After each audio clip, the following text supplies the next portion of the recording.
మరొక అక్రమ కేసుకి ఈ ప్రభుత్వం సిద్ధమైనట్టుగా కనపడతా ఉంది. ఎందుకంటే 2 సంవత్సరాల ఈ వెన్నుపోటు పరిపాలనకి, ఈ 2 సంవత్సరాల ఈ జంగిల్ రాజు పరిపాలన మీద ప్రజలు తీవ్రమైనటువంటి అసంతృప్తితో, తీవ్రమైనటువంటి ఆగ్రహంతో ఉన్నారు. కాబట్టి వెన్నుపోటుకు 2 ఏళ్ళు అనేటటువంటి ఏదైతే నిరసన కార్యక్రమాలకు వైఎస్ఆర్ కాంగ్రెస్ పార్టీ పిలుపునిచ్చింది. కాబట్టి ఇప్పుడు మరొక అక్రమ కేసుని జగన్మోహన్ రెడ్డి గారికి ఒక పిఏగా వ్యవహరిస్తున్నటువంటి కేఎన్ఆర్ గారి మీద ఈరోజు కక్ష కట్టినట్టుగా క్లియర్గా కనపడతా ఉంది. ఎందుకంటే ఇక్కడ చూడండి, జగన్ పిఏ కేఎన్ఆర్కు మద్యం లంచాల సొమ్మని చెప్పి పెద్ద హెడ్డింగ్లు పెట్టి ఈనాడు ఆంధ్రజ్యోతి రాసి నిన్న సిట్టు విచారణకు పిలిచి 9:30 గంటల పాటు విచారణ చేసింది.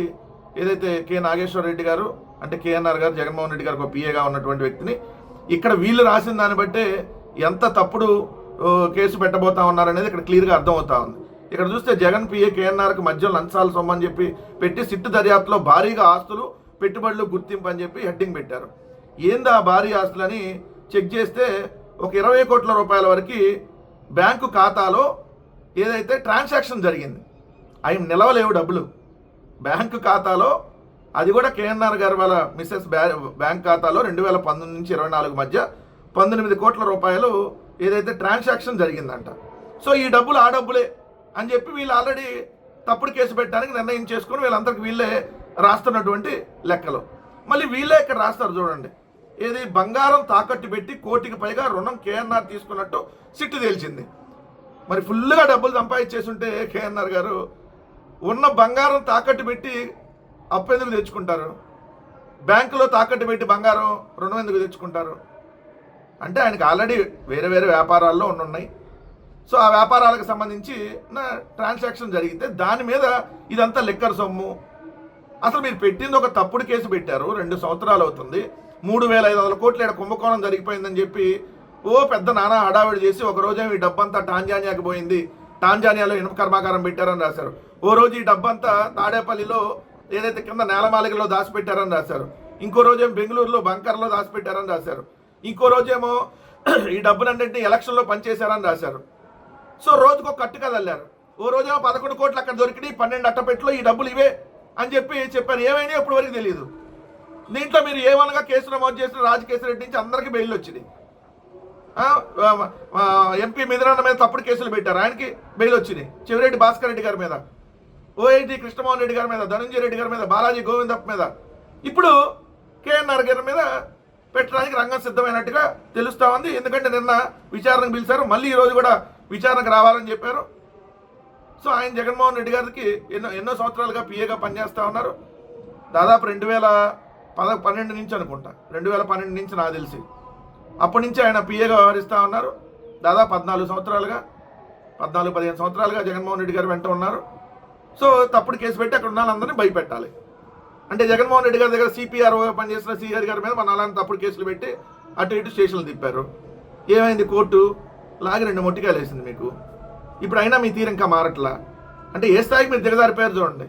ఇంకోటి ఇక్కడ స్పష్టంగా మనం ప్రజలు కూడా గమనించాల్సినటువంటి అంశం, ఇదే చంద్రబాబు నాయుడు గారి పిఏ శ్రీనివాసు అతను తప్పు చేశాడు కాబట్టి చంద్రబాబు నాయుడు గారు అతను విదేశాలకు పంపించి తప్పించాడు. కానీ ఈరోజు జగన్మోహన్ రెడ్డి గారు కానీ, జగన్మోహన్ రెడ్డి గారి దగ్గర పనిచేసే వాళ్ళు కానీ, జగన్మోహన్ రెడ్డి గారు చుట్టూతా ఉండేవాళ్ళు ఏ తప్పు చేయలేదు కాబట్టే ఈరోజు విచారణకు ధైర్యంగా వెళ్ళారు. అది ఇప్పుడు చెప్పండి, ఎవరికి విలువలు ఉన్నాయి, ఎవరికి విశ్వసనీయత ఉందో, ఎవరు నిజాయితీగా ఉన్నారో? చంద్రబాబు నాయుడు గారు మీ పిఎని తప్పించారు, మీ పిఎస్ శ్రీనివాసుని విదేశాలకు పంపించి మళ్ళీ మీరు ముఖ్యమంత్రి అయినాక వచ్చాడు ఆ దొంగ శ్రీనివాసు. కానీ మేము ఎక్కడ దొంగలం కాదు కాబట్టే ధైర్యంగా మీరు విచారణకు పిలిస్తే విచారణ ఎదుర్కొంటా ఉన్నారు. అది ఇక్కడ ఏ తప్పు జరగలేదంటానికి ఇది నిదర్శనం.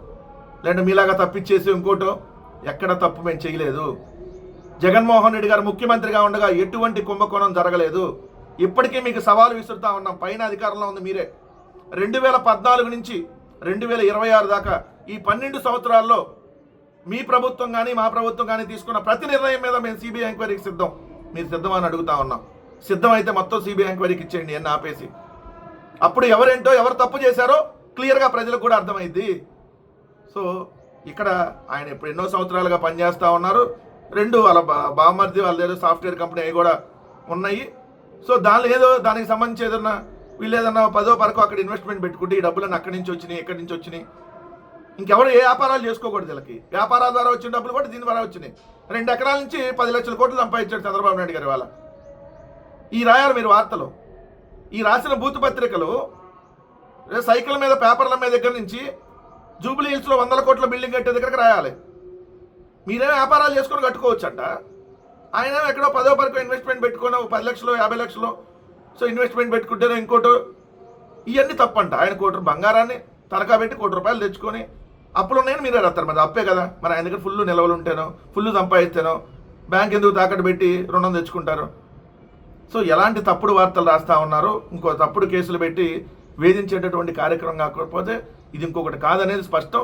మీరు ఎన్ని రకాల కేసులు పెట్టుకున్నా ఎవడు కూడా ఇక్కడ దాని గురించి ఆలోచించడని మాత్రం చెప్తా ఉన్నాం. మేము ప్రజల కోసం జగన్మోహన్ రెడ్డి గారు నిరంతరం వైఎస్ఆర్ కాంగ్రెస్ పార్టీని ప్రజల కోసం నడుపుతూ ఉంటారు. జగన్మోహన్ రెడ్డి గారు చుట్టూతా ఉండేవాళ్ళు కూడా ఏదైతే మీ చంద్రబాబు నాయుడు గారు లాగో చంద్రబాబు నాయుడు గారు చుట్టుపక్కల ఉండేటటువంటి వ్యక్తుల్లాగో పారిపోయేటటువంటి వ్యక్తులు కాదన్న విషయం మరోసారి గుర్తుపెట్టుకోమని చెప్తా ఉన్నాం.